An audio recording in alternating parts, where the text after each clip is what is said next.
আজ গিয়েছিলাম বোনের বাড়িতে, বোনকে নিয়ে আসতে। আর গিয়েছিলাম আমরা পরিবারের সবাই।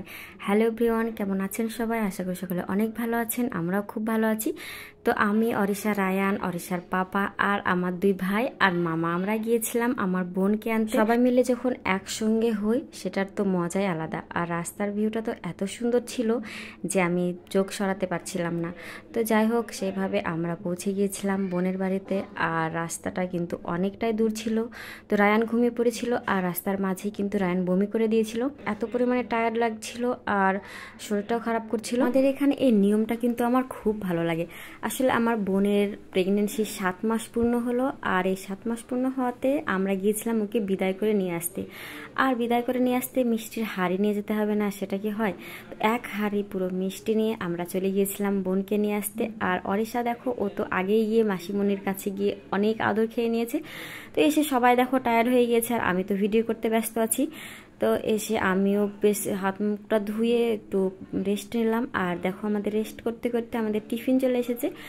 আর আমরা খাওয়া দাওয়া করার পরে কিছুক্ষণ আবার রেস্ট নিয়েছিলাম। এর মধ্যে রায়ান ঘুমিয়ে পড়েছিল। তো ঘুম থেকে উঠে ওর মাসিমণির কাছে বেশ ও খাওয়া দাওয়া করছিল। খাওয়া দাওয়া করার পর ওরা দুজনে খেলাধুলা করলো। আর ওখানে তো অনেকটাই আনন্দ করছিল, ওখানে আরও অনেকগুলো বাচ্চা ছিল। আর তাদের সঙ্গে কিন্তু রায়ান অরিশা খেলা করছিল। খেলা করার পরে ওদের মানে বাড়ির পেছনের দিকে একটা বাগান ছিল। তো বাগানটা কিন্তু অনেক বড় ছিল। আর এই প্রথমবার আমি ওরকম বড় বাগান দেখেছি।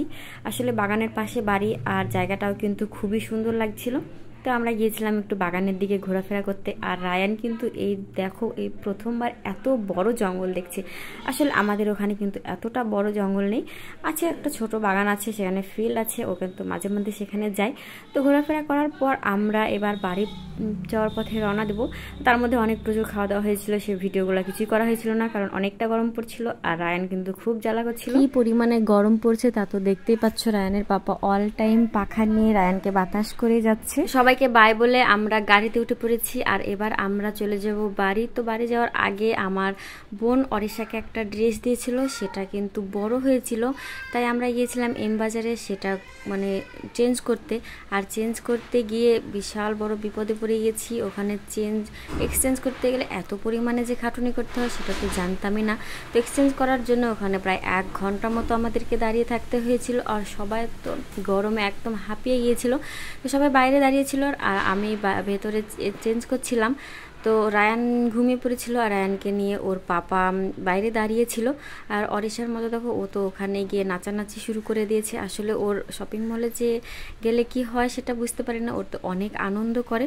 তো এক্সচেঞ্জ করার জন্য ওখানে অনেকক্ষণ পর্যন্ত দাঁড়িয়ে থাকতে হয়েছিল, তাই আমার তো খুব রাগ হয়ে গিয়েছিল। আর আমি বারবার করে ওদেরকে বকাঝকা করছিলাম যে এতক্ষণ পর্যন্ত দাঁড়িয়ে থাকা কিন্তু ভালো লাগে না। তাই অনেকক্ষণ পর কিন্তু এক্সচেঞ্জ করা হলো। আর ওখান থেকে এবার আমরা চলে যাব। তাড়াহুড়োর মধ্যে অরিশার জন্য যে জামাটা নিয়েছিলাম, সেই জামাটা বাড়িতে এসে দেখি যে এক সাইজ ছোট নিয়ে নিয়েছি। তো এতক্ষণ পর্যন্ত ওখানে দাঁড়িয়েছিলাম, তাও কিন্তু ভাবতে পারিনি যে জামাটা ছোট হবে। তো যাই হোক, ওই জামাটাই চালিয়ে দিতে হবে। তো আজ এই পর্যন্ত। যদি ভিডিওটা ভালো লেগে থাকে তাহলে কিন্তু অবশ্যই একটি লাইক আর কমেন্ট করবে। Thanks for watching. আল্লাহ হাফেজ।